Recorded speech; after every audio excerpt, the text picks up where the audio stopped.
Hey, so last year I decided to do 25 at 25 and failed miserably. So, of course, the only uh, choice for this year was to try another series. uh, and to be fair, I feel better about this one because I've already failed it. A few years ago, I reread a few books. I reviewed the entire Snowwalker trilogy and for some reason did not even post those. But we're going to give it a go again. And I've decided to pick up Winterbringers, which is actually one of the books that I reread a few years ago. And I don't have high hopes for it, but we're going to give it a go anyway. St Andrews is not known for its glorious weather, but when the sea starts to freeze and ice creeps up the beach, Josh's summer holiday takes an alarming turn for the worse. With his new friend Callie and her enormous dog Lewis, Josh is thrown headlong into a storm of witches, ice creatures, magic, and the Winter King. A permanent winter threatens unless they can stop the Winterbringers once and for all. I remember really liking this book as a kid, and I feel like that's attested to a little bit by the author's other books that are mentioned on the blurb, The Chaos Clock and The Chaos Quest, which I also have and will also read. I remember from my reread a few years ago, however, that I hated it mostly, so that'll be fun.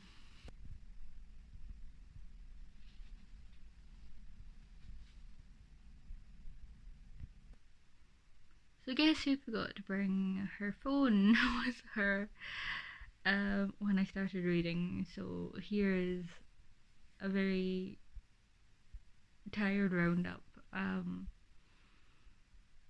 The more recent reread, the only thing I liked were the little letter bits, which I think you saw in the last clip.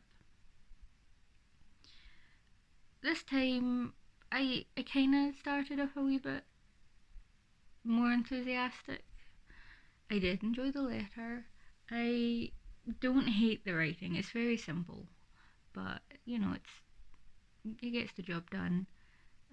There was a comment about the weather, and it's been raining more, and like scientists bafflingly attributing it to climate change. And I know, well, not climate change, global warming, because this is before the terminology changed. And I know, just like, I understand like where that comes from in a kid, but at the same time, such as the world is currently, it gives me a little bit of the heebie-jeebies to see comments like that.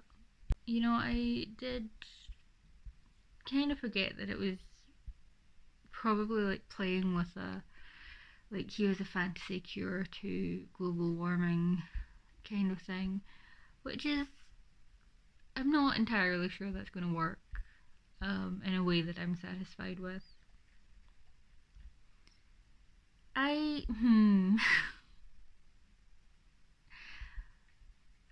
I don't like that they keep yelling at the dog, um, but mostly it's just aggressively fine.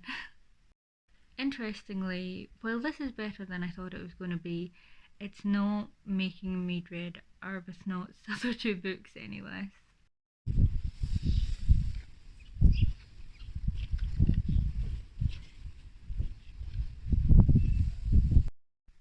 So it was a really nice day, and I really liked sitting out on the porch and doing a little bit of reading. But I've just realised that the audio for that is useless because it was too windy.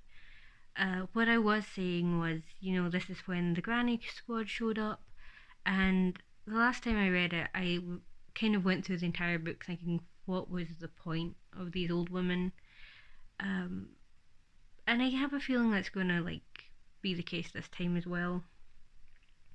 They know that winter is coming, but it's the kids who are the protagonists, and they don't even get to be helpful side characters. It's just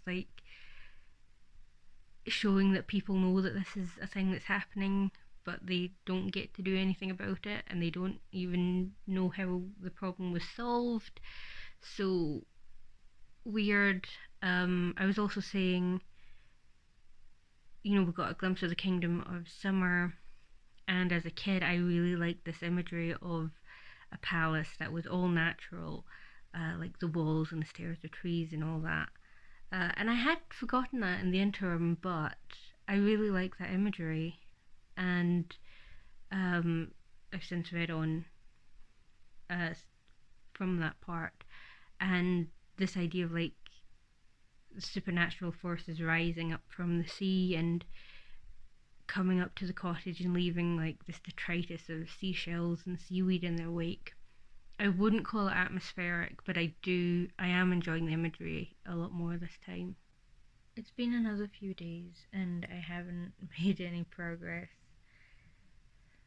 A part of that is because I'm still not feeling my best, and part of that is I wouldn't call it a bad book necessarily. It's not a competent book. I expected to hate it.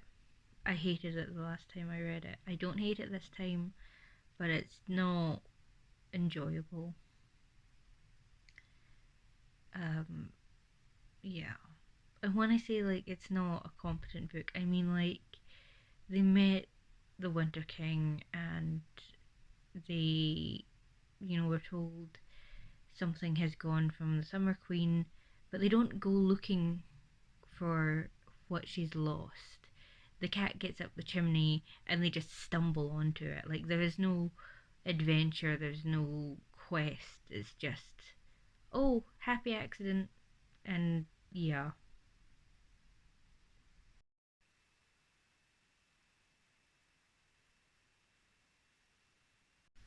The reason I wanted to do this was because I read the Eleanor trilogy, reread it, and realised this.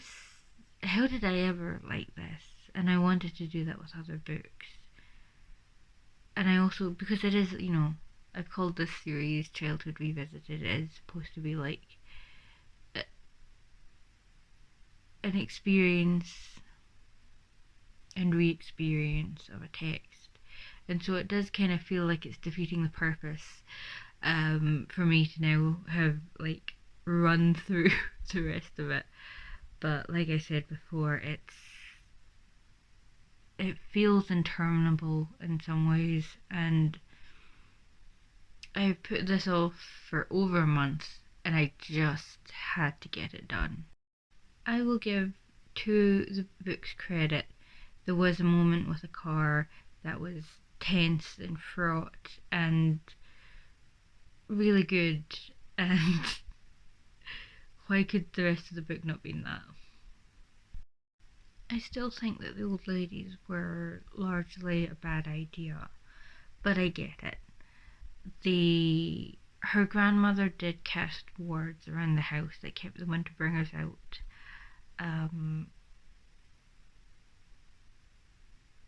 Yeah, I I think it could have been handled better, but I get it. Reluctantly, I get it. Um, I wouldn't necessarily say it became more enjoyable towards the end. Um, However, I do now think it would be like a really, or it could be a really good kids movie. So we'll give it that. I don't think I'd be inclined to read it again, though I'll keep it for the nostalgia. Um, yeah, I really liked Winterbringers. I really liked how creepy they were. I haven't really mentioned much about Agnes and Beatrix and Janet. Because I don't really know what to say. Agnes is fictitious, but Beatrix and Janet were not, and their fate was not.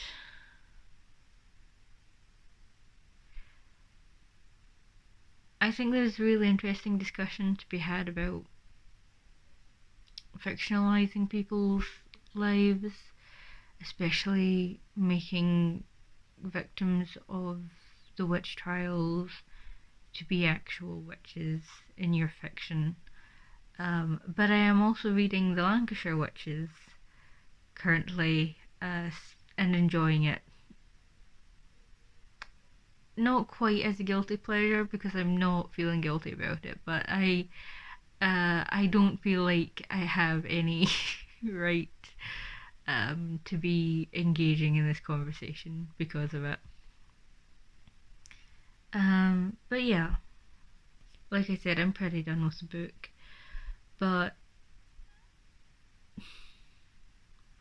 I am glad that I found an appreciation for some parts of it again.